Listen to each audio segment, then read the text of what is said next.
We're back, Hello. and Christ is risen. Truly, he is risen. We have made it to the end of one long journey, but we are still at home. Indeed, it's the Lent that wouldn't quit. The Lent that kept giving.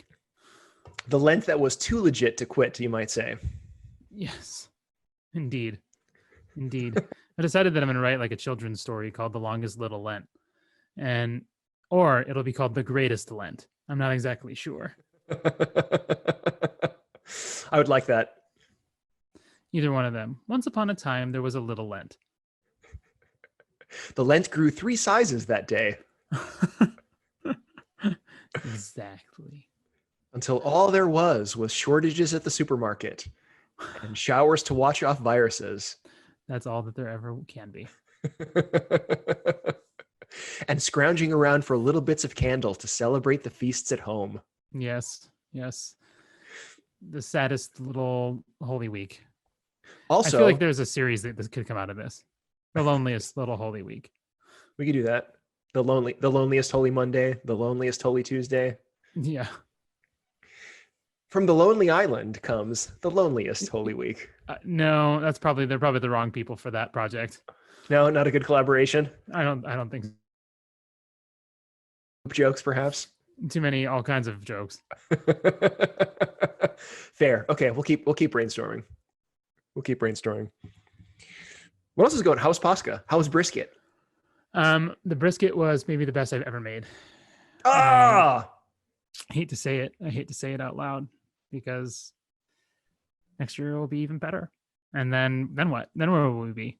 There's just like, the goalposts keep moving. Like I got to shoot for something even better than that next year. It's like, why can't I have just had a bad one this year? That way the next time I make one, it'll just be great. And everyone will be like, this is so good. Because then if I make one next year and it's not as good as this one was, which was great, then people are gonna be like, you've lost your touch. Whereas it might be just as good as the one before. And you know what I mean? It's like you're only as good as your last brisket. That's what I'm realizing in life. Spoken like a true champion. Your last brisket. And some people thrive off of that. I'm not the kind of person that does thrive off of that. I'm the kind of person who feels sad about that. So it is what it is. What are we gonna do? I think in the midst of this global pandemic, you were blessed with a really good brisket. Do not look a gift brisket in the mouth. It's okay. I have nothing to say to that. I'm super jealous that you had a good brisket, but I'm really glad and happy that you had a good brisket. Thank you. I'm also very glad and very happy. Did you have midnight brisket? We did have a little bit. We saved a lot for the day of, so that we could enjoy the feast with gladness and singleness of heart, and feast sumptuously on the brisket of all briskets. Nice. The brisket to end all briskets. Hopefully not. No, definitely not. How was your Pascha? That's good. It was weird, but it was good. I think mentally I kind of had a little bit of a turning point on Holy Thursday or thereabouts. Pascha was good. I made myself, I had a very Ron Swanson moment. I think my eyes were bigger than my stomach and I made more meat and eggs. I made all the meat and all the eggs. Did you? It was, yeah. I mean, like when I finally had it cooked and I plated it, I normally use kind of like little plates when I eat, but I kind of like, this is a feast. I'm going to use my normal big dinner plate. The omelet would not fit, or the scrambled eggs would not fit on the plate. Oh no. It was so many. And I looked at it and I things. smiled. And I tucked in. And then the rest of it became breakfast the following morning. Yes. Because I just couldn't. It was so much. I just couldn't. I think after weeks of like cooking beans and salads and stuff, I forgot portion control. And I was just like, sure. Give me all of the foods. Yeah. All of them right now. But it was good. It was joyous. And I rubbed my tummy all the day long. As is meet and right.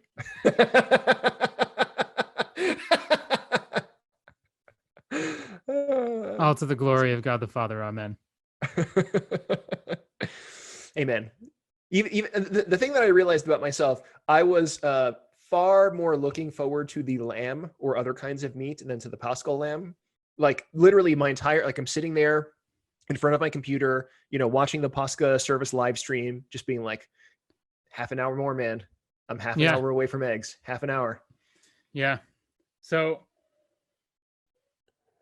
I actually had a really weird experience because I was one of the few that was able to actually celebrate Pascha at the parish, like kind of on behalf of the people. Yeah. Um, so we have this new building and property and just this beautiful church, like area that's been given to our parish. We were literally gifted with like 9 acres of land and all of this kind of stuff. And I was there for basically for the big ones. I was there for the cross on Thursday night. I was there for Lamentations on Friday night. I was there Saturday morning for the Vesper Liturgy of St. Basil, for Let God Arise, The best for one. Arise, O God, right? And like Yeah. all the bay leaves and whatever. And then I was there on Pascha night as well. And it wasn't really until the lights went out right before receive the light that I was just struck with the utter bizarreness of the situation, like, and I just was so sad. I was so sad in that moment.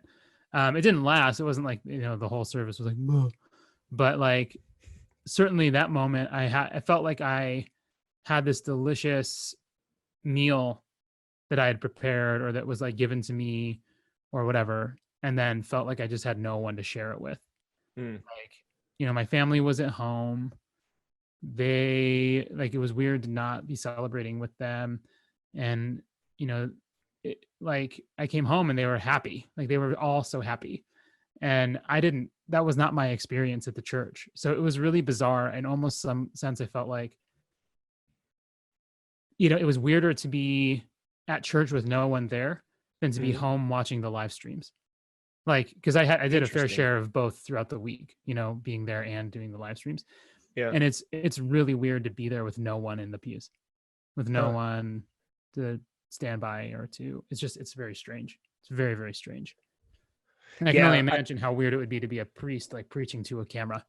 Yes. Yeah. I heard that from a bunch of friends over the course of the last couple of weeks, how weird it is to, talk to a lens. Ugh. And we're still doing it. We're not out of the woods yet. Still in quarantine, still doing our thing. Yep. What's your thing, Ben? What else? What are we doing? What are we doing? Well, we're still trying to. I mean, we kind of ratcheted a few things up during Holy Week, pulled a couple of other things back, but it's kind of like the stuff we've been doing on the y2am.org/at-home website. I think we're gonna still keep up the silence workshops, keep up Pop Culture Live. OCF is continuing to do stuff. Yes is continuing to do stuff. So there's kind of like a nice mix of live streams that are still continuing and like this, which used to be pre-recorded and now we're doing it live every week. So we're doing that. Small groups stuff, which gotten some good feedback from a bunch of parishes that are trying to actually like use this now to connect people in kind of a more intimate sort of way. OCF is actually doing their own kind of like national thing for college students that are stuck at home and don't have that connection to their like local OCF chapter as well. So there's kind of like groups for men and groups for women. So it's good. I think like, people continue to act creatively in this. I mean, parishes are still getting on with effective Christian ministry and trying to figure out ways to kind of like do things at home in their parishes. So, it's not that any of this is normal. It's not that any of this is kind of like what is to be expected, but I think people continue to like step up and do their best and try to be joyful and continue to just sort of preach the good word and the gospel in the midst of all of this weirdness. Because it's weird. It's still weird. Like we talked about this a little bit, how, the psychologically, like the end point was Pascha, right? Because like we associated this with Lent and now it's like we're eating hamburgers, but Lent is continued. The longest little Lent. I'm telling you, man, it's going to be a hit. It's going to be a hit series. I would read that book. Or maybe it was the hungriest Lent, the greediest Lent. I don't know what to call it. The seven deadliest sinnest Lent. Yes, the most gluttonous Lent. Yeah, no, it's weird. And now, at least part of the talk, at least in Arizona, and I'm sure in New York it's different, but like people are wondering, like when May 1st rolls around, is our governor going to be like, all right, everybody, we're kind of moving toward phase 1 of reopening Phoenix, reopening Arizona, because we've really, for the most part, been relatively minimally hit. We've had a couple thousand cases, I think, come positive, or maybe like 5,000 cases. There's only been like 200 something deaths, which, like, don't get me wrong, that's like 200 people that aren't around anymore, but like nothing compared to what's going on in New York. Yeah. And you guys are carrying what, like a fifth or whatever of the cases nationwide? Yeah, it's a lot. Last I checked. It's a lot. We are currently on pause through May 15th, I think is what the governor ended up saying. But the good thing in New York is that the curve has like begun to at least flatten, if not kind of start going in a positive direction, which is nice, because the social distancing is like, it's good and it's helpful. And it has definitely like helped to slow things down. I mean, I've been looking at some of the numbers. People are calculating like some of the mortality of all of this. Like you still get this sort of conspiratorial, like it's not really a big deal, and like the numbers of deaths are inflated and so forth. But if you actually track, like somebody was, because New York has really good records that go back a really long time, you can see that this is like, it's not as bad as 1918 and the Spanish flu pandemic or anything, but it is the closest thing in the history of New York to 1918. Like this is like a once in 100 years spike in terms of just mortality. Jeez. Yeah, and it could have been worse had we not acted as aggressively as we did to sort of slow things down. And even having acted as aggressively as we did, like things are still pretty bad, but getting better, and we just need to sort of like stay strong and figure things out. And it's crazy, it's weird, but the numbers are there and the numbers don't lie. But thank God things are getting better, and thank God things have not been as bad in other places as people feared. The one thing that I will say, like some of the disappointing numbers that are coming out of New York is subway ridership is down 90%, but like burglaries are up 50%, which is super demoralizing. It's like now there's less people on subways. There's more people that are kind of vulnerable, especially at night. And there are people who are preying on the vulnerability of people who are just trying to get to work or just trying to get around. So there's been a lot of like good things and hope that have come out of this, people coming together, reaching out to their neighbors, feeding people. And there's also some of those like frustrating bits. So humans are complicated, and the humans. Yeah. Sometimes we're great and sometimes not, but right. Exactly. But I don't know. Here we remain. We are all stuck at home, and onward and upward. Amen. Do the best we can. Well, so what else do we have follow-up wise? I think, we're still trying to just kind of keep our business as usual for the most part. Like you said, we ramped up during Holy Week and also down at the same time. But still going with Wandering the Desert. I'm really appreciating that still, just like as a place to kind of like think, and like reflect on stuff. And I feel like it's actually kind of opened my eyes to kind of like looking for things, like looking at what's behind stuff, and just kind of building a habit of wondering like what is it that the Lord has for me here? Like, is there something that he is calling me to think about or to respond to? And like, that's been really just, I think, helpful on a personal level to not be totally like utterly despondent and all of it, So going with that every Monday, except for this last Monday, because obvious reasons that made things difficult to get one produced in time. So, look out for it next Monday. Totally. Yeah, the feedback has been really good. You've been doing a great job with those. Be the Bee every Monday. Not one this past week, again, for obvious reasons, but the next one we're doing is going to be with Father Andrew Damick, which is going to be a lot of fun. So we're finishing up the script. Actually, hopefully we'll finish up the script later today and then film in the next couple of days. I really want to do one with you again before we wrap up for the summer. I want to do one at some point. Was that like a Kylo Ren sort of Speaking of Kylo Ren, I watched Rise of Skywalker not once, but twice within the last 2 days. Why? Because we wanted to watch it, and then my wife fell asleep, and then she wanted to watch it again, and then she fell asleep again. Okay. Then, So what do you think about it, having now watched it 3 times total? the big question I think that nobody wants to ask is how is it that the life force of Rey and Ben Solo's Force dyad isn't only enough to restore Palpatine to life, but also apparently enough to weave him a scarlet undergarment? That's the question that nobody wants to talk about. What do you mean? So, like when he drains their life power, Yeah. he emerges from that not only bodily restored, but also wearing a new scarlet undergarment. Oh, I don't remember that. Yeah, you shouldn't.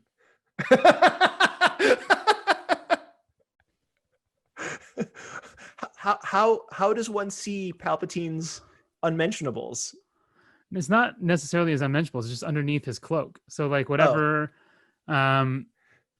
whatever it is going on, like he's got some sort of scarlet thing which underneath. wasn't there before. It's like an ascot or something. Like, I don't know. I don't know why he's wearing an ascot, but he's wearing an ascot of some sort. He went full Tom Haverford and he treated himself between takes. Absolutely, he did. Absolutely. And it's enough to make you wonder. So that is the burning question. Okay. That's the question we're all afraid to ask. But not Christian Gonzalez. Nope. That is a man with integrity and strength of character and resolve. I ask the big questions, the ones that everyone's afraid of. That's me. That's why he makes the big bucks. So many big bucks. They literally pay me in those giant checks that they like give out at hospitals. It's literal big money that they give me. Very small in value. With little fine print. Warning. Costs more to print and create rather than it does to actually is worth. Is that an Office reference? I don't remember. Is it an Office reference? Michael wanted to put together that really big check to do the rabies research, except like printing the big check would have cost more money than they actually had or something. Like, I think it was like... That's right. Yeah. That's hilarious. Yeah. That's funny. Okay, now so is it streaming? Is it on Disney Plus yet? Wait, no, it's not Disney Plus. We rented it from Amazon Prime. Gotcha. Okay. Yeah, I refuse to give them more money. It's okay. I'm trying to find the scarlet undergarment, but I can't seem to find it. Okay, we'll look for it later. That's fine. We'll fix it. Yep. Thank you for alerting me to this dangerous trend. Mm-hmm. In purple pajamaed Sith Lords who are back from the dead. Force tailoring. One of the lesser known dark side powers. This is the footnote to the story, the tragedy of Darth Pelagius the Wise. The dark side is a path to some abilities many consider unnatural. Like purple undergarments. Now, young Skywalker, you will die. But you will look fabulous doing so. But first, take this in an inch.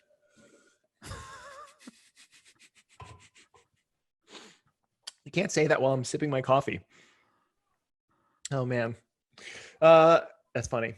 Anything else follow-wise, or should we get into the meat? I think we should probably get into the actual meat now that it is no longer fast time. Let's do it. So what are we doing this week? This week, yes, is a little bit of a change of plans. We were going to do Clone Wars, but because again of the Paschal season and Holy Week, it was not a good time to watch 10 cartoon episodes. So we are going to do... And it ends on May 4th, so we can actually do like an episode after the series ends. Oh! You see what I did there? Look at that! We are going to do Onward, Disney Pixar's latest installment in a series of great films. These are the main characters. I'm showing them behind me. I did some technology thing. I'm proud of myself for doing a thing. I did a thing. Zoom virtual backgrounds. Yes, I love it. And this is Ian Lightfoot, and this is Barley Lightfoot, and we're going to hear about their story. So, Steve, why don't you go ahead and give us a summary of it while I switch backgrounds to this. Sure. So I will do a sort of spoiler free. Oh, nice. Look at that. Look at that, the Death Star. And then we're back to the Ron Swanson Pyramid of Greatness. Actual background. So this conversation will eventually have spoilers because this is a very new movie that came out. I think like it came out in theaters last month, or in February, I should say. And because everything shut down, they ended up like putting it on streaming pretty quick. So it's available on Disney Plus. But kind of a very quick, non-spoilery summary before we get into spoilers. It's a movie where magic exists in this universe. But magic is really hard to learn. So people end up creating technology. And as technology gets better in this universe, magic begins to fade away. So we zoom in on this family, these two brothers, Ian and Barley, right? They both lost their dad a long time ago. Ian lost him before he was born, never knew his dad. Ian turns 16. He's kind of like a shy, awkward sort of guy, turns 16. His mom shares this present that their dad had apparently had for them from way back when. It's a wizard's staff. And so there is actually like magic in the air. There's this like really wonderful spell that's able to do something kind of wonderful, but the spell only gets half done. So Ian and Barley have to go on this quest to find this like stone. And it's this really interesting kind of coming of age story as Ian sort of grows up, and the relationship between the two brothers and this desire to sort of like connect with this long lost dad. So there's a lot of like really layers. It's like a family movie, sort of like a brother sort of movie, and a magic movie. And it's kind of like very, very Pixar-y, very Disney-ish. And that is, I think, the best I can do without spoilers. But because this is, I think we need to get into spoilers. So if you haven't watched the movie and you want to at some point, we're going to go ahead and unleash a spoiler noise of some sort.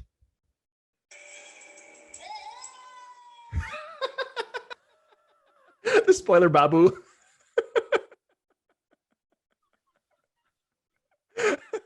Oh man, that was very. Can you do that louder? That was very for the people in the back row. I don't know. I can't. I don't think I'll look for a hey. Just do it loud. Do it yourself. You do a very good. Hey! There you go. There you go. You've been warned. We're getting into spoiler territory. So if you want to watch the movie and not be spoiled, this is the time to pause and watch the movie, which is on Disney Plus, and then come back. But anyway, now we're getting to spoilers. Christian, what did you think of Onward? I really enjoyed it. I always love Pixar movies. This one, I would say, is not my favorite of all the Pixar movies ever in the world. But it definitely is a good one and worth watching for sure. And it does, what all Pixar movies set out to do, and just leaves you feeling generally more hopeful and better about life and all those kinds of things. I thought it was enjoyable. What'd you think? Yeah, I enjoyed it. It was fun. It definitely had a very feel good sort of moments, right? I thought the characters were fun. They were voiced very well. A very beautiful movie in terms of like the colors and the sort of sweeping imagery. And I think the underlying concept was really fun because it's kind of a world like ours where there are, fast food restaurants and light switches and sort of technology, but there's this kind of like underlying magical something. And there are tavern keepers that used to be, mythical beasts back in the day. And like this kind of the world is not as it seems. There was kind of a very, very fun elements to the story, and it was done well. It was a really fun movie. And it's a shame that we didn't get to see it on the big screen, but it came out at a time when big screens were not able to function. So I think after 2 weeks of being out in theaters, they ended up moving it to Disney Plus. So that was nice, and they went pretty quickly to home video, like where you buy it, and then even like they also just did that for maybe like a week, and then all of a sudden it was on Disney Plus. Yeah, but they won't do the same thing for Rise of Skywalker, which I know you're dying for them to do. So yes, because I don't want to pay for it again because I'm still grumpy at that movie. Come on, it's fun. It's a fun movie. Ah, you sound like Patty and Selma. Marge. So yeah, let's hop into it here. I think obviously one of the themes that we've talked about a bunch with all kinds of stuff is this idea, I think, of like enchantment and disenchantment, right? And the world of Pixar's Onward is a magical world. And what's wild to me, right, is that this is, I feel like it's a really interesting take on it, because there's no like human creatures. They're all magical creatures of elves and centaurs and pixies and like all, Unicorns, yeah. yeah, manticores, like all the different mythical creatures, and yet it's a world that has forgotten magic. Like they are magic beings or mythical beings of some kind. So there's this disenchanted mythical kind of world that they're in. And it starts with this voiceover, right? And how like the world was previously this kind of like enchanted place, and that the magic was really powerful but difficult to master. And so people found easier ways to deal with stuff. And I just thought that was like a really, interesting and pretty like overt in some ways take on modernity, right? That like modernity kind of promised to move us into like this age of progress where everybody's lives would be made better because of these technological advances. And I do feel like this movie really makes us ask, like, did it succeed? Did the project of modernity succeed? Yeah. So I don't know. Did it? Yeah. And if it did, right, at what cost? Because Mhm. I think there's kind of like two layers to that question. Like, did it work? And if it did do what it was promised, like, was it worth it at the end of the day? Yeah. Because there's like, I think the scene at the very beginning is very fun. There's, the wizard with his apprentice, and the wizard is trying to illumine a house from the outside, right? And he has some sort of spell, and his apprentice can't get it. And then they look across the way, and somebody has invented the light bulb, and they're showing like how easy it is with just kind of a switch, right?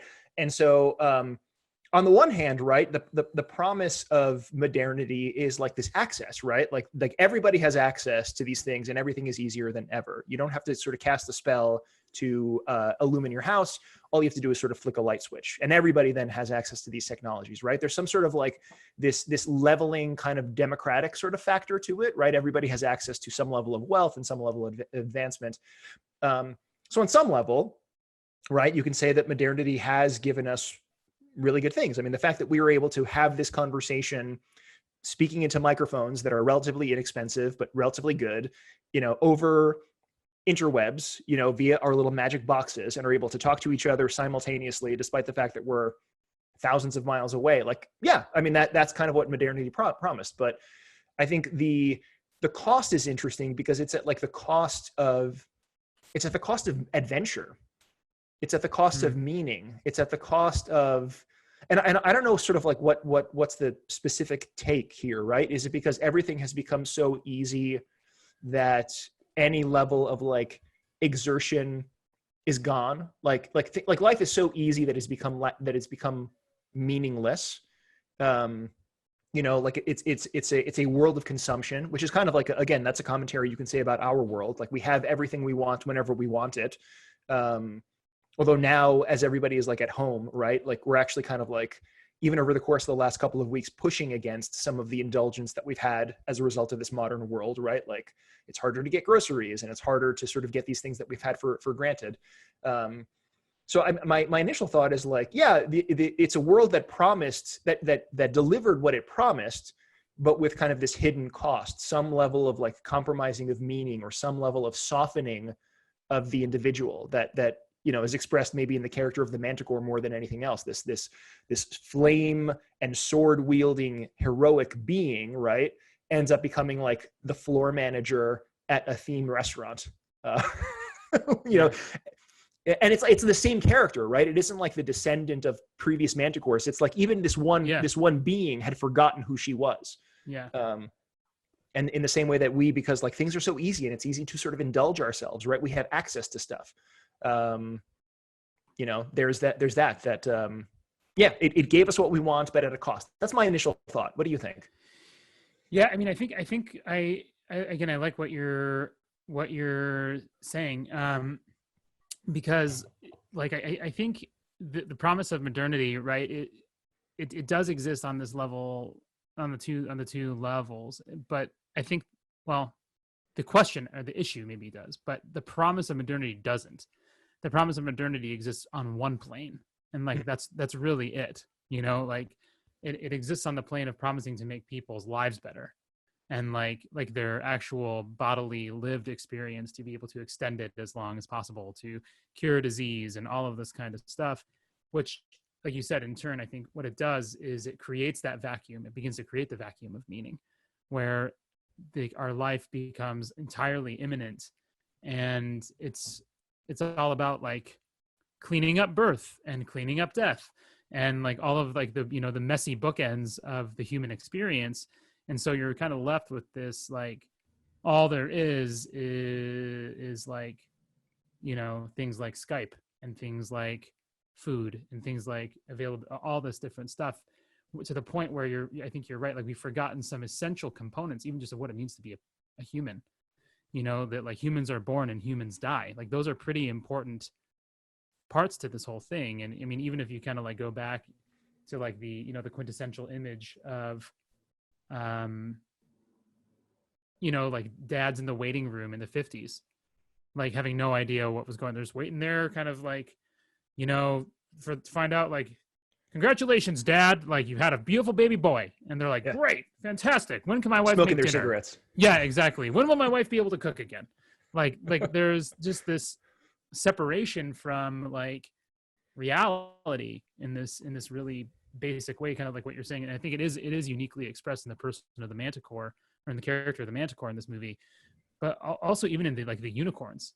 Like the unicorns are like these magical, beautiful creatures, right? Like even in the mythos of Harry Potter, it is a grave crime to even consider like killing one, because they're so pure and so lovely and so beautiful, right? Like they're like the height of even the way that people now talk about like so-and-so is a unicorn, which means that they're just like uniquely special in a way that nobody else is, right? They're these magical creatures, and they're the ones that are eating out of the garbage cans. They're like the ones who are hiding inside of like caves, like rodents almost. So there's this total like, you know, and again, knowing Pixar, that was a very intentional choice to make the unicorns the ones that are eating out of the trash. Like, here's a world where everybody has forgotten who they are, where everyone has been separated in some capacity from what it means to, you know, be the fullness of what they are. And that's what I appreciated about this movie too, was like, there was this question, I think, of, you know, authenticity, but it's not like authenticity in the sense of like, I can be whatever I say I want, whatever I want to be. There's like a givenness to people's identities that they can either accept or disown. And like that to me was really powerful to like to this story, right? That's like they accept their roles, they accept kind of who they are, right? And there becomes, I think, the tension in that becomes this this like loss of memory altogether, right? Like, but yet there's again this kind of like longing somewhere in there, like especially in the character of Barley. I think you see someone who longs for the old ways to be kept alive. I don't know. Yeah, that's kind of a ramble. I apologize. Yeah, no. There's a lot there. There's a lot there that I think we're going to get into. It's interesting. The unicorn, I agree, is like a very sort of powerful example of this. That somehow when beings are kind of cut off from their sort of the heights of their potential, there's no kind of like neutral stagnation. It's not just kind of like unicorns just become horses, right? Like they become vermin.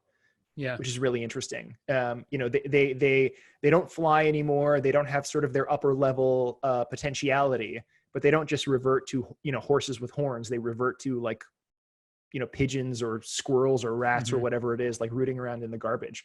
And I think on some level, like that's the thing that all of these characters are struggling with. Maybe not in as grotesque a way as the unicorns are, but you see it in the character of Barley, right? Like here's a guy who has this kind of heroic sense about him, wants to be in touch with these higher things.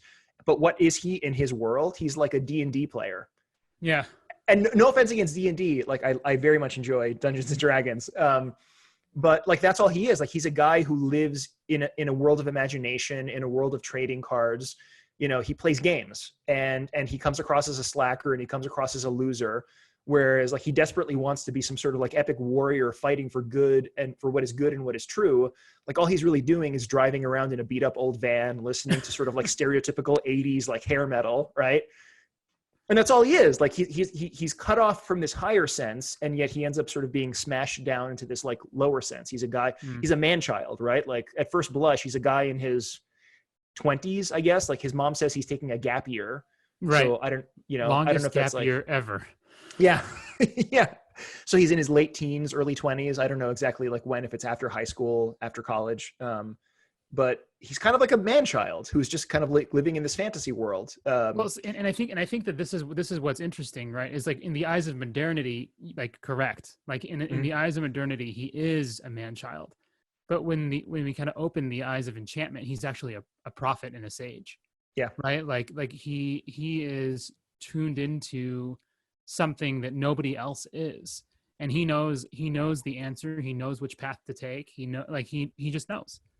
He's a true believer, this guy, to the point where there's almost like some like fool for Christ kind of stuff that seems to be kind of going on with him, right? Where everyone's like, oh, like even his brother thinks that he's a slacker, and like, but in reality, he's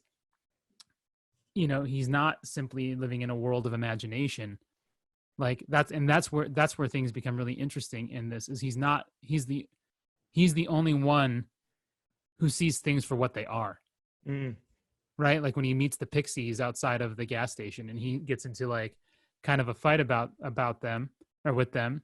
He's trying. It is. I had this moment. I'm like, this is the prophets. Like they want to kill him after he's telling them who they are. Yeah, you can fly. Yeah, I'm just saying. Like and that's like a lot of what goes on with all the prophets. Is they're like, hey, you're the people of God. Like repent and stop being jerks. And they're like, how about we kill you? And he's like, I'm just saying. I'm literally just the messenger. Yeah. And like now you guys want to kill me. I'm not. It just is what it is. And that to me was like a really uniquely interesting moment, where like Barley almost can't help but talk about the true way of things. Yeah. And what an interesting tension between like facts and truth, right? And sort of where each of them lies. Like, because this modern world that we see in Upward is a world based upon facts, right? It's a world based upon sort of scientific facts. This is how electricity works. Therefore, the light bulb, therefore electric currents, whatever it is, right? It's a technological world based upon facts. But there's this deeper truth, and this truth inheres in stories. This truth inheres in kind of like legends and games and stories and things which don't come across as factual in the same sort of way, but there's like a deeper truth that underlines that. And it's interesting because like this is like historically a way that truths have been passed down, not as equations, not as whatever, but as like stories. Like Jesus tells stories when he's teaching his disciples. He tells parables, which on some level are not true in a literal sort of sense, right? There is no actual like plot of land where there's a lord with a vine dresser and whatever it is, right? But it's in a deeper level, it is true. It's an image of something, right? And I wonder, as we've kind of like circled around this before too, when you think about like what it is to sort of re-enchant the world. I mean, part of it is like through story, through just sort of like initiating people into a different way of sort of experiencing reality, which is not done at the level of the head, but it's done at the level of the heart. I mean, like there's layers here, right? Like this is a story. The movie itself is a story and is kind of like telling a deeper truth than is sometimes present in our wider culture, right? It's like it's commentary on modernity, not on a level of fact, but on a level of story. In the movie itself, right, truth comes out in stories and games and sort of childish, simplistic things. And we live in a world, though, that kind of, again, sees this tension between facts that are true, although now it's like we can't even agree on facts anymore. So, who knows what that gets us, right? As opposed to stories. Like we watch this movie and there's like something true that percolates in this, and there's truth in these games, and there's enchantment in these stories. Yeah, it's wild. I forget what I was going to say. My mind just went totally blank. It's That is okay. I never a talked too fun long. feeling. No, you didn't, because it just happened right as I opened my mouth. That just probably means that God's like, no, you probably shouldn't say that. Delete. That's probably a dumb thing that you were going to say. Yeah, I mean, I think like that often, like that child, like kind of that childishness, right? Like that's kind of how. Oh, now I remember. Like even as you were talking, I started thinking like, the wisdom of God is the foolishness of men, and like the foolishness of men is like the wisdom of God. Like this idea that like God's wisdom turns our conventional understanding of things on its head, right? So that like even as Barley is like playing this game, like it turns out that he's like the one guy who really knows what's going on in the whole story. He's the only one who gets it on some level. And I wonder too, like, like the story I feel like we have now kind of in like a scientific kind of, well, not even scientific, scientism kind of world, like science as religion kind of stuff. Yeah. Like, I think of like Neil deGrasse Tyson and Christopher Hitchens and like these new atheist guys, right? Who their kind of big retort to belief is that it's childish. Like that's kind of the big, ultimately what it comes down to is like believing in fairy tales. Like that's kind of like, or even when you hear how people talk about like, and this is something that Charles Taylor touches on, that like as people move out of faith, there's kind of this like, well, I used to believe in God when I was a kid, right? Like that becomes kind of the narrative attached to all of these things, is that like, well, that was for childish me, and I outgrew it. But I outgrew it. Like I used to believe in God when I was a kid, just like I used to believe in Santa Claus and the Easter Bunny, and those all kind of live in this same mythos, right? And there's a little bit part of me that kind of like has to be honest that like sometimes I worry that that's how I still approach God. Like even though I believe in God, like I wonder if I kind of hold him in mind as like Santa Claus, right? Is like this guy who's making a list and checking it twice and kind of gonna bring me Christmas presents if I'm good and coal if I'm naughty, like those kinds of things. Or if there's this real living ontologically unique being that is inviting me into communion with him. Like I don't know that that's where my mind lives, and I think I live more in imagination and fantasy land probably than in Barley's actual world of like believing that these things are true and good and real. Yeah. So I mean, there's a couple things here that I think this is like, that's that what you're saying is kind of like resonating with me. One, like, what is the sort of belief that Barley manifests?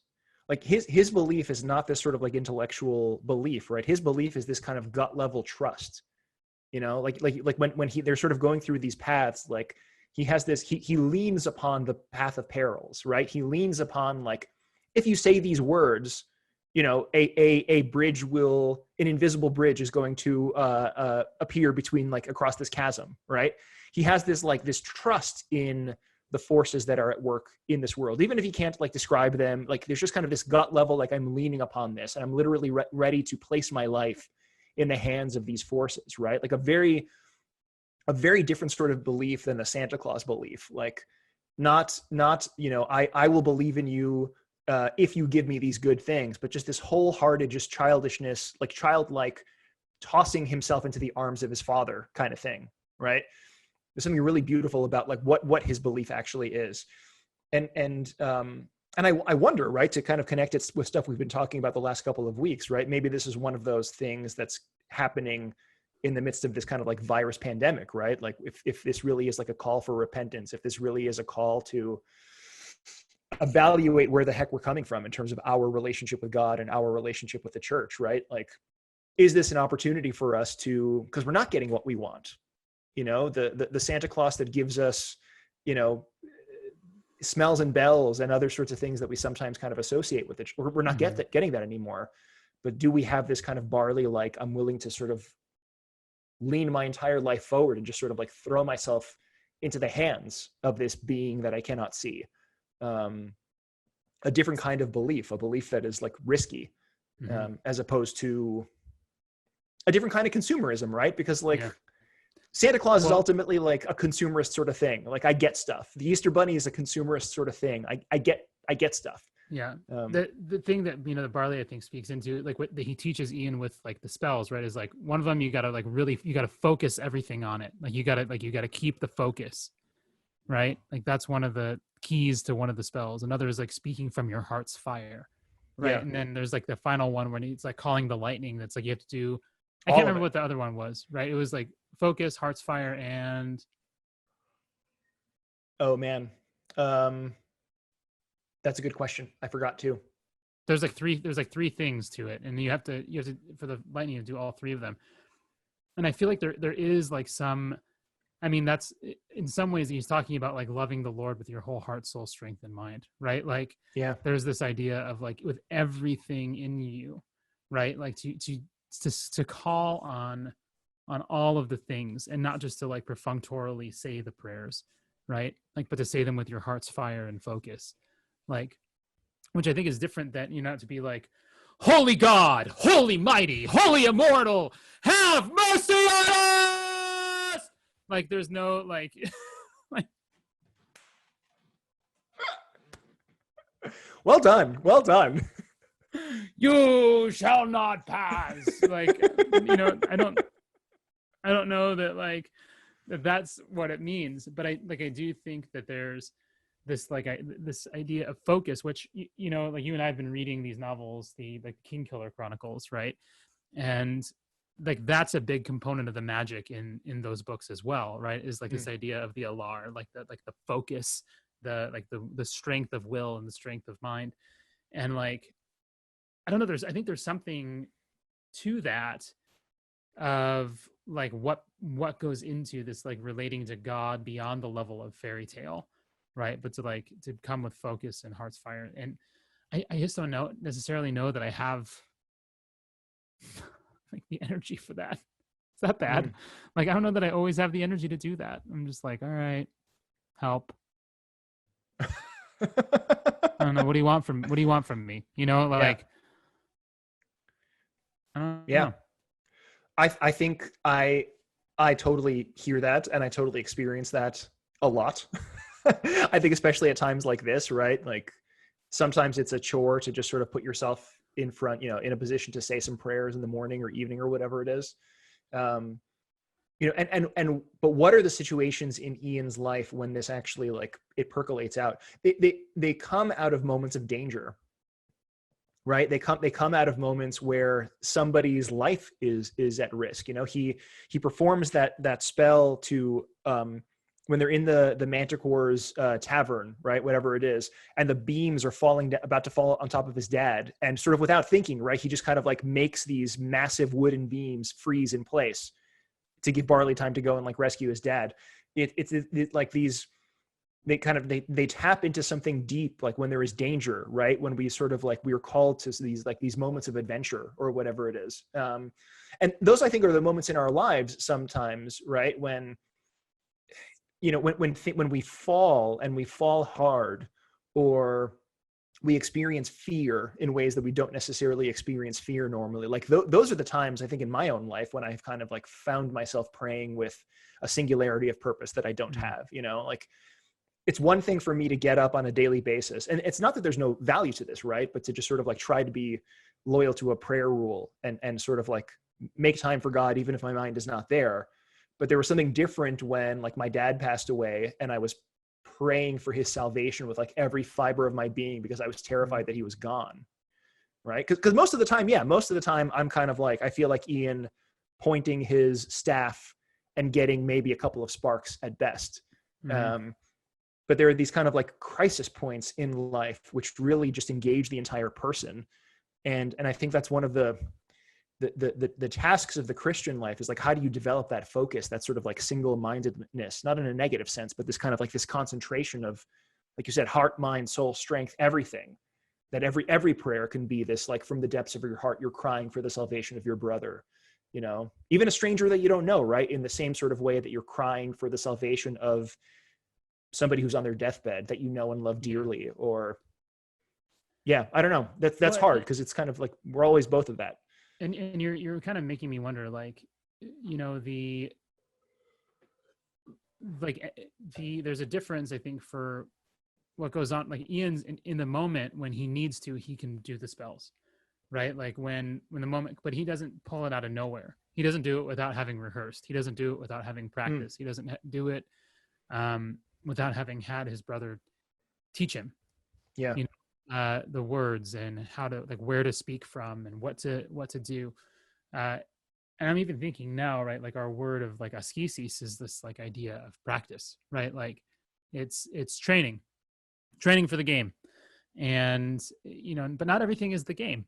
Sometimes it's just practice. You just run drills, you do your shuttle run, you run, you know, you do the thing, you just get it down so that it becomes kind of this like muscle memory, so that when the moment it, you know, is presented, you're just instinctive to, like, you're now the kind of person who knows how to do this thing. And like maybe sometimes you're like, why are we doing this again, coach?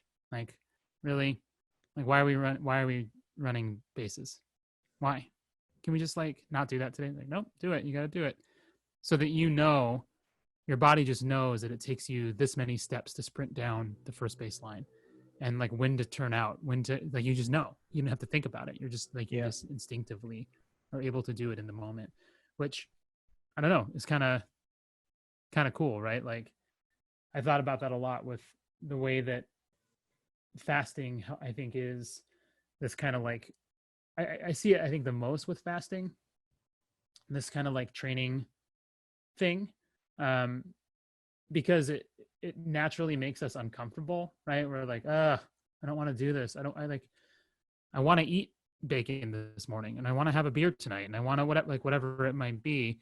But if we learn to like kind of embrace the fact that we're just like uncomfortable, that we're uncomfortable with the situation, that we're not always going to be in situations where we're perfectly happy and perfectly comfortable, that when we're presented with an opportunity to like be with somebody that makes us uncomfortable, like now we know what it's like to be uncomfortable and be okay with being uncomfortable. Like, hey, yeah, okay, we'll do it your way. Because I'm used to like not always getting my way or whatever. Yeah, that one makes a lot of sense to me. Yeah. That makes a lot of sense to me, the way that you're phrasing that. You know, I think of concrete examples. Like I think of my grandmother, who, when she passed away a couple of years ago, you know, she had kind of this like slow decline in terms of illness. And, you know, this was a woman who would say her prayers like every morning, every evening, was going to church multiple times a week. You know, when it was easy, right? It's not like she had a lot of other things to do. She didn't have a particularly robust social life or anything like that. Like her life was service to her family. Her life was some daily chores. Her life was prayer. And then she gets to the point where her body is falling apart, and every breath she's taking is labored and is difficult. And yet she's still glorifying God in the midst of all of this, because, like you said, she had spent time practicing when it was easy, and kind of the crisis point came, and it was just sort of like muscle memory. How are you doing? Yeah. Glory to God. You know, like when things were terrible, when she's literally like on her deathbed, like those were sort of like this, because it had sunk into the level of her bones. So I like that image. I like that image of we're athletes preparing for the big game. So when the game comes and when the pressure is on, like the bases are loaded, whatever it is, like we know how to swing, we know how to run, because we've done it in no pressure situations so often that we can do it when the pressure is on. Because like loving your neighbor is hard. Yes. You know, being especially uncomfortable when it costs you something. Yeah. You know, and if you're not comfortable with that level of discomfort, so to speak, if you're not used to sort of putting aside your will in small things, like Christ tells us this too, right? Like, you know, if you who has been faithful in small things is going to be put over many things, bigger things. I like that image, like the athlete that's preparing for the game. So it's not to invalidate the kind of quiet moments, the practice, the sort of dryness, right? When things don't work, sometimes our prayer doesn't feel authentic, right? When Ian is with Barley, like it's not heroic, like magic isn't happening, but He's not speaking from his heart's fire. yeah, but he's learning how to speak. And it's okay. Yeah, it's okay that he's not, when he's practicing, that it's not that, because it's practice. He's showing up. The other thing that I feel like is really, kind of interesting through the course of this movie, and Pixar movies and Disney movies, I think, are really doing this a lot right now. Is trying to kind of like redefine love. Yeah. Right? Like there has been this, maybe up until the last, like Frozen was, I think, really the one that changed everything in this regard. As far as I remember, like in recent memory, where they moved away from this kind of like romantic kind of understanding of love, right? Of like coupling, into like this new way of seeing like, oh, this act of true, because it was just genius the way Frozen did it in particular, right? Where you're told that only an act of true love is going to be able to break the curse of a frozen heart or whatever. And you think like, oh, she needs to like kiss. No, it's not Hans, it's Kristoff. Like she needs to be with Kristoff. And like, that's like the thing.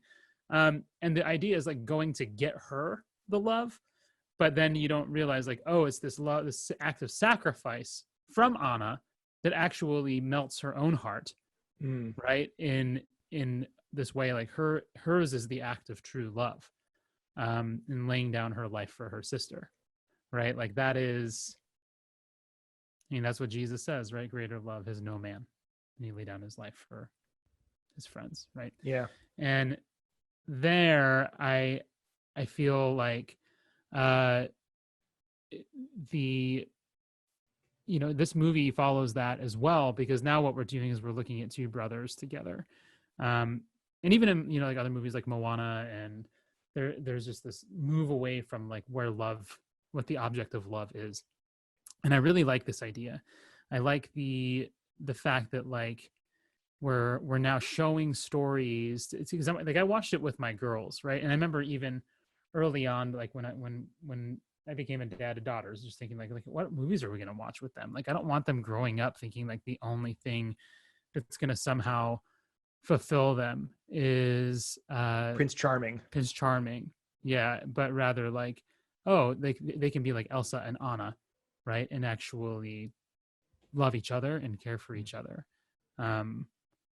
So yeah, I don't know. What do you think about this whole kind of like love situation here? Yeah, I think it's super interesting that Disney is on the cutting edge of this, because Disney possibly more than any other company or sort of media force over the course of the last 70 years is responsible for so much of that, right? Like, because you think back to the early first wave of Disney movies, right? They're all kind of like the princess is in distress, and a prince comes, and it's like some sort of true love's kiss, seals the deal. And it's like Cinderella and Snow White, right? Like that's kind of the classic Disney stories. So Disney is responsible in some level for laying out the expectations, or at least kind of maybe solidifying some of those expectations that we have as a culture. And now they're breaking them, because like it's just true, right? I think like if anything, as a culture, we are profoundly poorer for having created this identity, this strong identity between love and romantic love, right? Which then, has all sorts of consequences, I think, because like if the only sort of love is romantic love, then how is that expressed physically, right? Like we have no sense of just sort of like a hug to somebody who is a friend, right? Or sort of physical contact to somebody that it's not sexual, right? Like when we sort of identify love in this very narrow way, it affects like just our physical manifestations as beings in the world. And it's like very narrow, and it's very weird.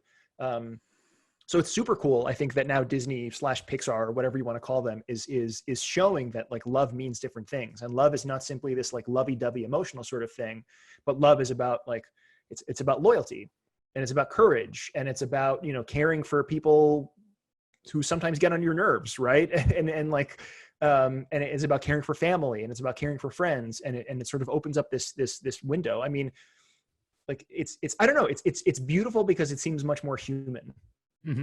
Most of the relationships that we have in our lives are not going to be romantic. Right. You know, Yeah. it's just true. It's true. It's true. And it's certainly not going to be the thing that solves all your problems, even if you do have one like that. Right. Like Totally. it's just craziness. Um, and I feel like with this one in particular, what I really appreciated and loved about it was that the brothers are so different. And yet there's this kind of like unwavering love that Barley has for his little brother Ian. Like he never once abandons him, even after Ian dearly wounds him. You know, like he wounds him so deeply. And Barley's just so ready to forgive him. Like he's so ready to be like, can we please do this my way?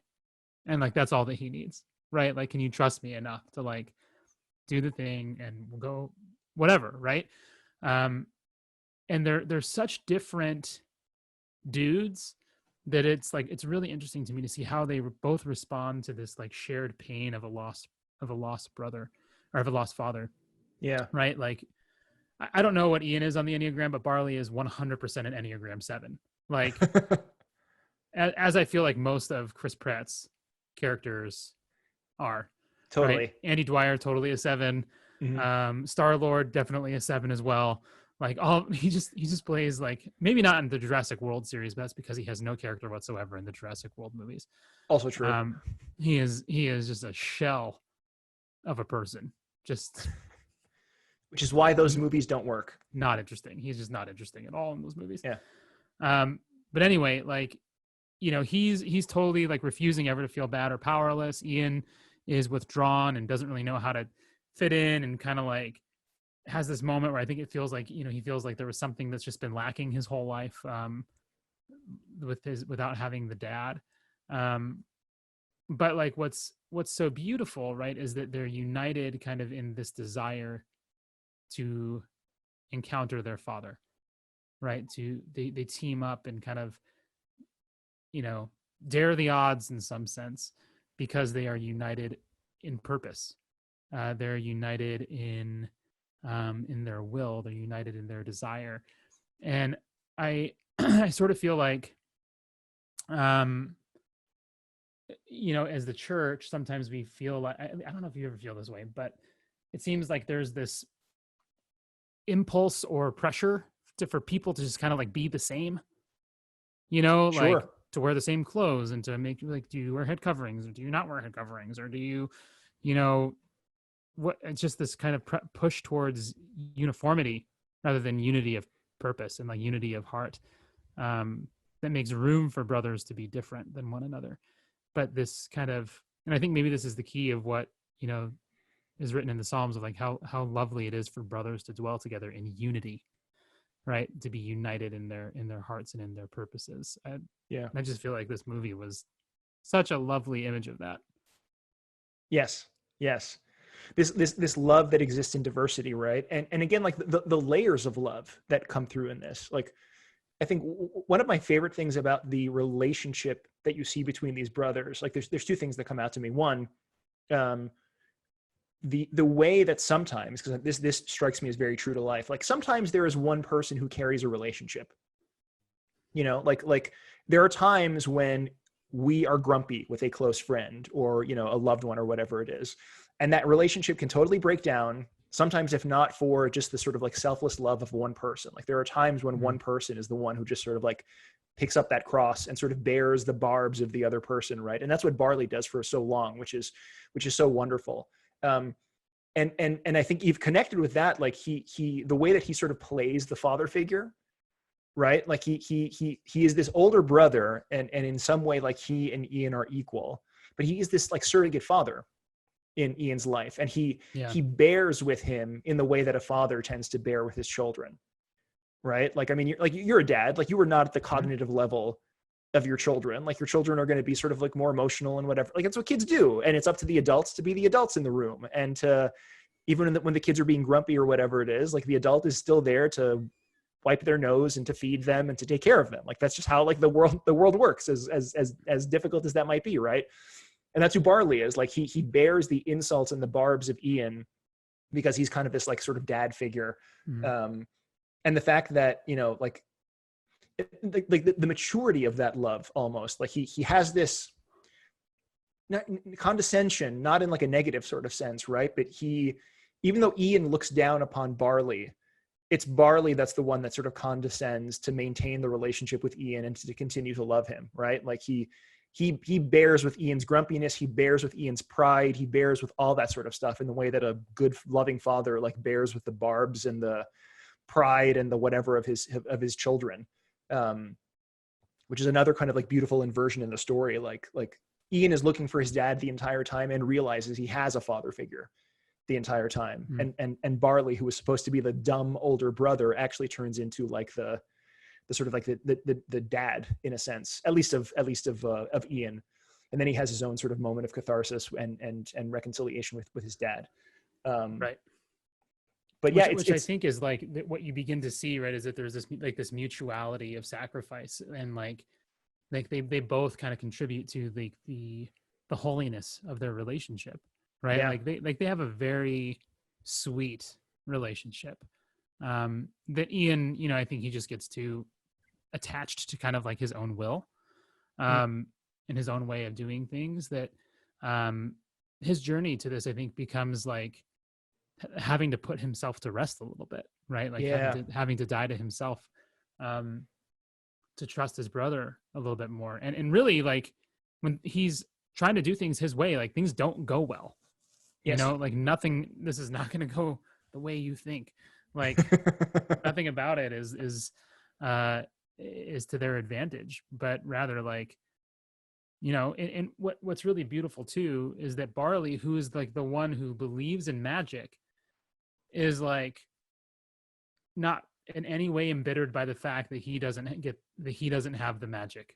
Yes. He's just like, my little brother is a freaking wizard. Yeah, man. Like he's like so pumped up about he just loves it. And like, I don't know, man. Don't we all kind of want a cheerleader like that, don't we? Like someone who just be like, yes, yeah. Totally. Instead of like, that's not fair. Which, by the way, is how my girls would do. It's not fair that you're magic and I'm not magic. It's like you don't even want me to be magic. Oh my gosh. And that's totally the way that I would respond too. I feel like I'm much more of an Ian than a Barley kind of figure. And it's so interesting to see how easy it is for Barley to be selfless, right? Because like the arc of Ian, like you finally see Ian in the glory of like who he is at the very end, where all he wants is to like have a meeting with his dad. And he sort of looks from the other side of the wall while Barley is the one who gets that moment. Mm-hmm. Like something that Barley does so effortlessly, just to sort of point at his brother and to be his cheerleader and to be like, no, this is about you. I'm here to support you. Like it takes a movie and all of these adventures for Ian to be put in the same sort of situation. And it's just interesting, right? Like sometimes there are particular things of personhood that just kind of come easier to some of us than they do to others. Like, whether it's virtue or whether it's just kind of like some level, like our kind of inherent characters are different. Like that's easier for Barley. It's not to say that it's totally easy. I mean, like there are still moments when he has to, again, put up with Ian being a bit of a jerk, but I think it's so interesting to see the journey that it takes Ian to sort of get to this one moment of like letting go of everything that he wanted. It's just, the complexity and the loyalty and the love that these two brothers have for each other is like it's super beautiful. And because they both grow, like, because they both grow. And even Barley, who goes from, again, he's not a slacker, like you said before. It depends on sort of the eyes that we have for him. He does have this sort of like prophetic word to him. But he does kind of like grow up a little bit during the course of the movie too. He becomes less of sort of like this irresponsible looking fool for Christ, right? And he becomes more of like a stable dad sort of figure. Yeah, he's a sage. And he sort of grows more into that, right? Yeah. It's beautiful to see the way that they grow. It's a good movie. It's a really good movie. A really good movie. The kind of the other thing that like really I remember feeling was fantastic, the fun to follow, was just this theme of like the path of peril, right? Like that Ian is like, no, we got to just go straight for the mountains and like let's take the obvious easy way. And in fact, like that's really kind of the attitude that like got everybody in trouble in the first place in this world anyway, was like let's take the easy way, right? The way that seems like the easiest. And Barley, again, in his like sagacious wisdom, is just like, no, it's the path of peril. You have to trust me. Like it's always the path of peril. That whatever it is, there are some great things we need to overcome. And I think we all kind of have like plans, obviously, about how things ought to go, for what our lives should be, for how Holy Week should have gone, for how Pascha should have been, for how our Yeah. world ruler should respond to this crisis, for how, whatever. The question, I think, before us almost goes to me like, well, is just because we think that path makes sense, is that necessarily the path that is the way?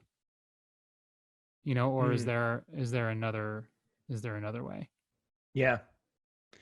Just because I think something doesn't necessarily make it true. Mm-hmm.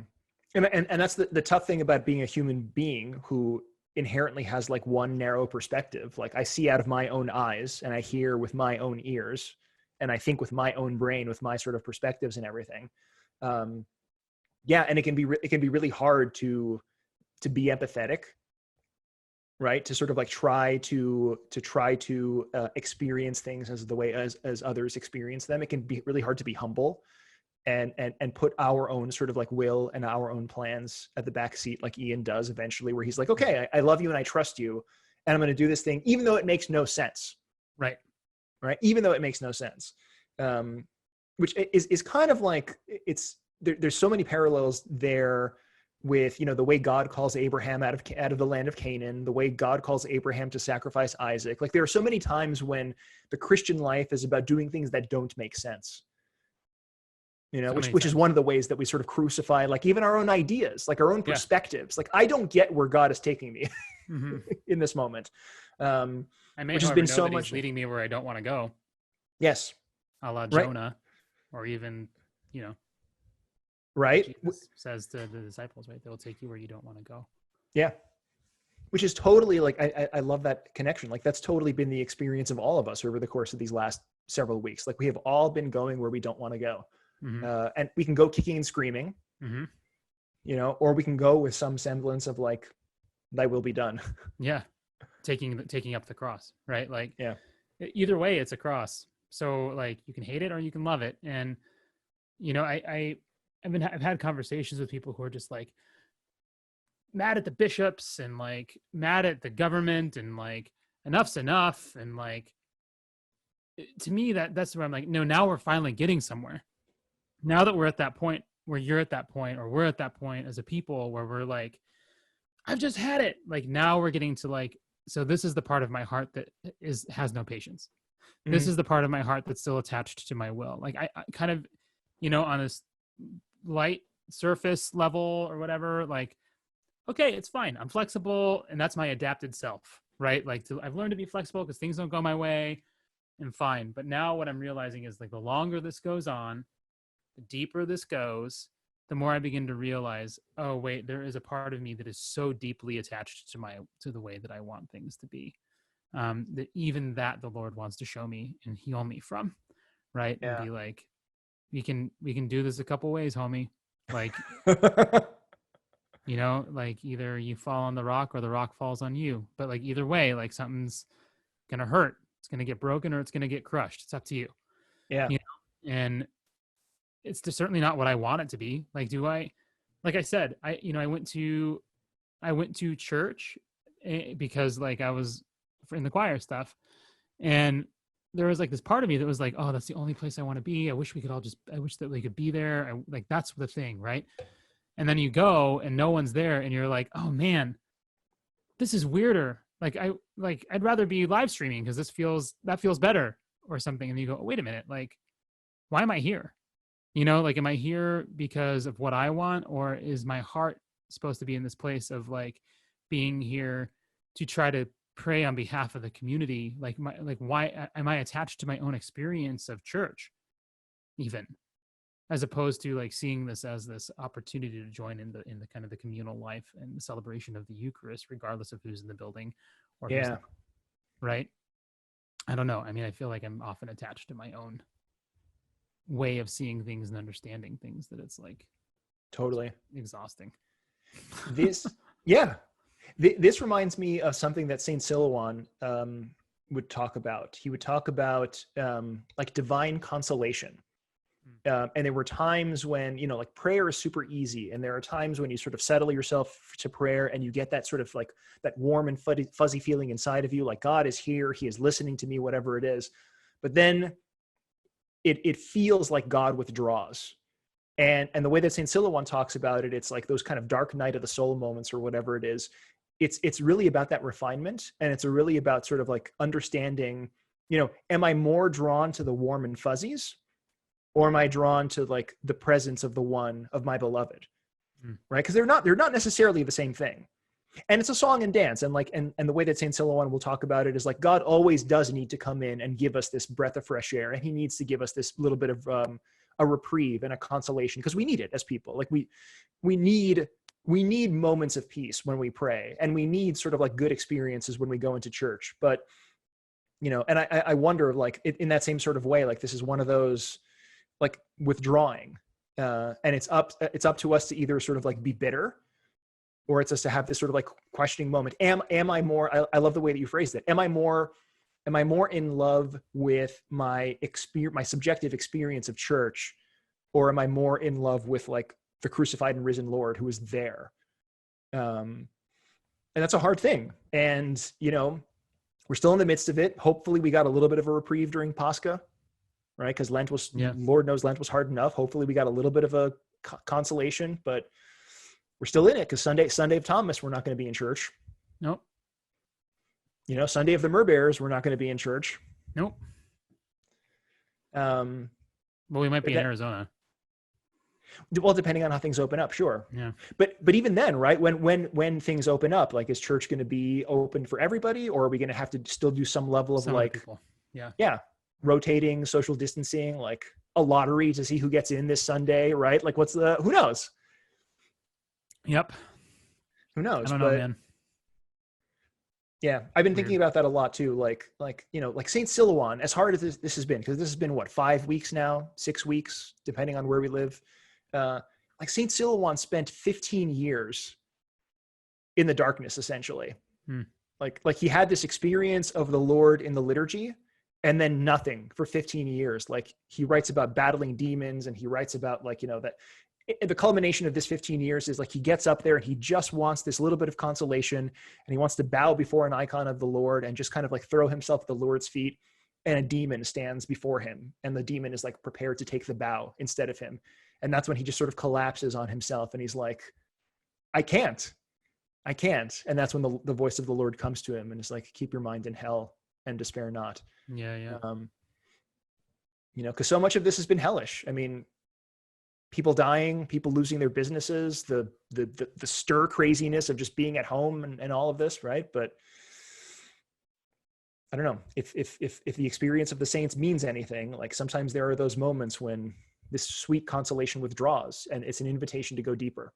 And hopefully this is our invitation to go deeper than our own sort of subjective experiences and the surface level ice cream. Like it's time to get into the cake, not just the frosting, the cake. See, it's funny. Earlier I was thinking about cake because you were talking about a lot of things having layers. And I was thinking, like, I wonder if Steve is a cake guy. Why would I not be? Of course I'm a cake guy. Because you love the layers of things. Like, you're like, this exists on 6 layers. This exists on like three or four different layers, I would say. There's a couple layers to this conversation. And I'm like, I bet he likes cake. Separated by fruit filling and or buttercream. Yeah. I knew you were a cake kind of guy. Yeah. Guilty true. as charged. I can be interpreted through the lens of gluttony more often than not. I like that about you. I think that's one of the things that's at the core of our friendship. I think that's one of the things that makes you the most endearing to me, for sure. Our shared love of 36-ounce steaks. It was not 36 ounces. In my mind, it is. It was a fish that was this big. 48 ounce steak. It weighed as much as a man's leg. 30 pounds if it was a foot. It was very good though. That steak was very very good. I remember. And I that would very steak. much like to enjoy a steak with you again one day. One day. And brisket. Steak, brisket, Yes. and steak brisket. Yes. Well, shall we briefly top 5? Yeah. Let us How should we do briefly this? top 5. What are we doing this week? Top 5, and then we'll do a little Q&A if people have any questions to sort of round out our time together. But what's our top 5 this week? So our top 5 is the top 5 mythical creatures. Yeah. So why don't you go ahead and get us started, Esteve?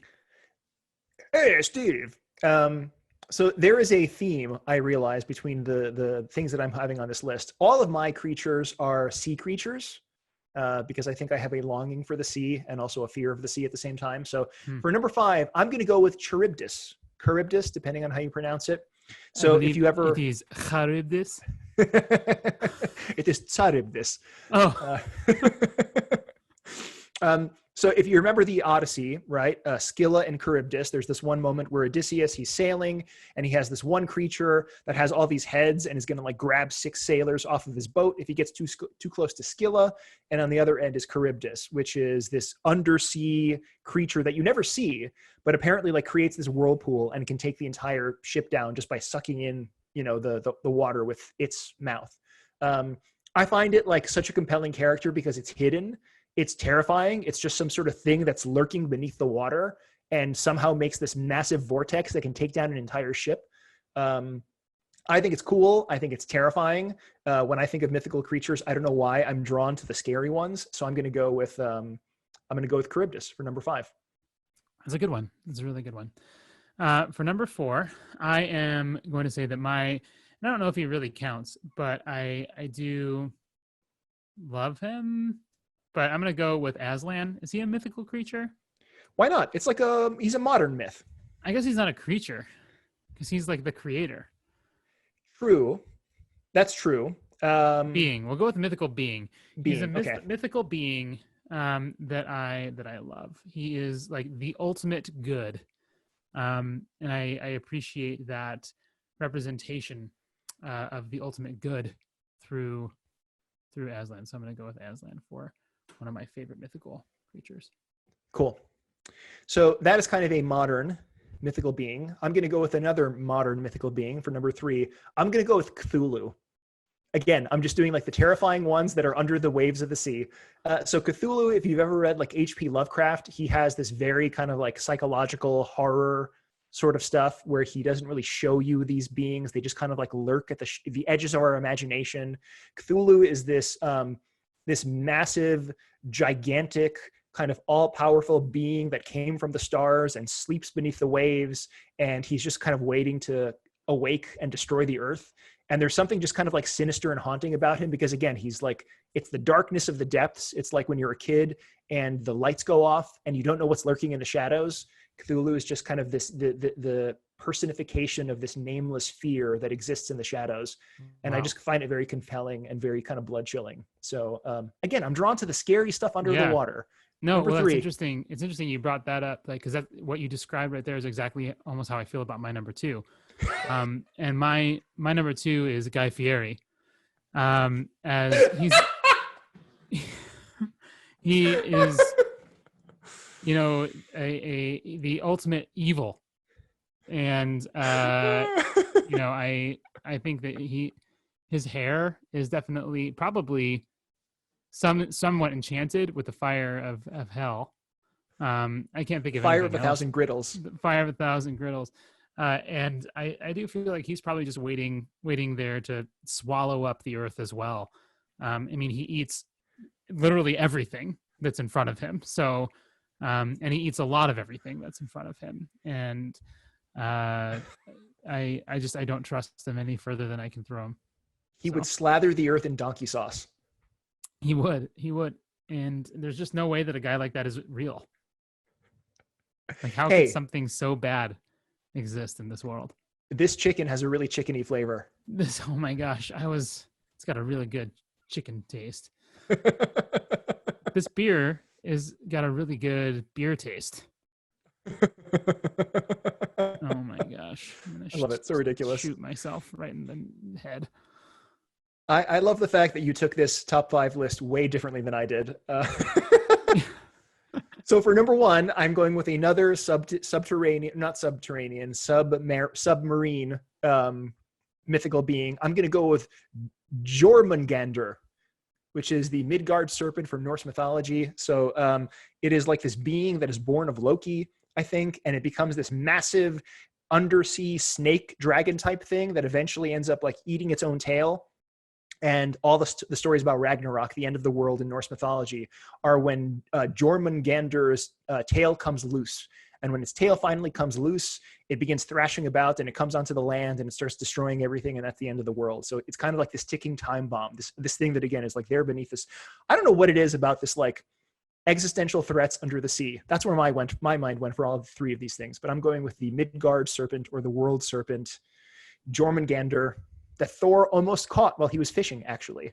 He baited a hook with the head of a boar, and he almost brought upon the end of the world prematurely by baiting the serpent and getting it to like eat this thing. So, well, I don't know. I'm glad it didn't happen. Thanks for almost nothing, Thor. Yeah, I know. Could have gone real bad real quick. Seriously. So I don't know. Anybody have any questions or stuff to sort of like bring up in the chat before we wrap things up? We're a little over time. Despina says, for some reason, I keep thinking of this Barbara Streisand dragon in South Park. That is potentially an honorable mention. What about Smog? Smog's a good one. I feel like Smog is, I don't know. Smog is like an interesting dragon. I don't know that he's particularly terrifying. I don't know. Smog's a good dragon. I'm not going to say that he's like bad, but he doesn't haunt my dreams in the way that Cthulhu does. Oh, Fox the Phoenix is a good one. Fox the Phoenix is so good. Yeah. Oh my gosh. Because Fox is a lovable character. Like I think like Fox is a who doesn't love Fox? His association with Dumbledore. Yeah, no, I mean he cries tears of healing power. It's pretty magical. Yeah. I live in Phoenix. The place of Phoenix is far less enchanting than the bird. Than the character of Phoenix. Mm-hmm. Well, then there's Phoenix. Dark Phoenix. That's true. Did you see the movie? Jean Grey, man. Did I see that movie? I did not see that movie. Orcs. Yeah, who doesn't love an orc? Everybody loves a good cuddly orc. Orcs are pretty gross. Especially those like genetically engineered ones at the very end that like Saruman makes. Like the Urukai? The Urukai, yes. I smell man flesh. Meat's back on the menu, boys. That line always cracks me up for some reason. Yeah, I don't know. But anyway, yep. I think that's about it for today. Yep. It's been... Are elves mythical? Elves are indeed mythical. Wouldn't they be? I feel like they elves have are mythical. Yes. Yeah. Elves are mythical. But who would you take off of this list? I mean, would you really take Guy Fieri off of this list for the sake of elves? No way. Guy Fieri is exactly where he belongs. Number 2. He might even be on a list of his own. Like, seriously. As we wrap up, we should talk about next week so people can do their homework. Yes. Are we gonna do New Men next week? Yes, we are gonna do New Men. Okay. So there is a really cool documentary that's out there that you might have heard of called New Men. It's about a monastery in West Virginia. Started watching it a couple of days ago. It's super interesting, look into the life of a monastery here in the States. Kind of follows a young man who's a novice who ends up becoming tonsured as a monk. So super interesting, like very, very kind of interesting, a little bit of a change of pace from some of the other pop culture stuff that we've done. So if you can get your hands on it and watch it, New Men, homework for next week. And I don't know offhand what we're doing after that. I don't really either. Is Clone Wars because Clone Wars will do after the series ends. Clone Wars will do Yeah, Like the Clone series Wars ends on is- May 4th. Clone Wars is on the 6th of May. Yep. Yes. So I don't know offhand if there's a one between. Oh, actually, it might be Clone Wars then, because next week will be the 29th. Yep. And then Clone Wars afterwards. So And yeah, Clone Wars that's the afterwards. next two. And then Rebels. Yes. It's been a while since we've done Star Wars. And I would love to do Westworld. I very much like Westworld. But we'll see. We'll see, at least for the next couple of weeks. New Men, Clone Wars, Rebels. Cool. Sounds good to me. Cool. Hooray. Until Well, next thanks, week. everybody. Thank you for being here. Happy Bright Week. Yeah, happy Bright Week to you too, Despina. Happy everything to everyone. Yes, Christ is risen. Indeed. Truly. He is risen. All right. Well, see ya. See ya.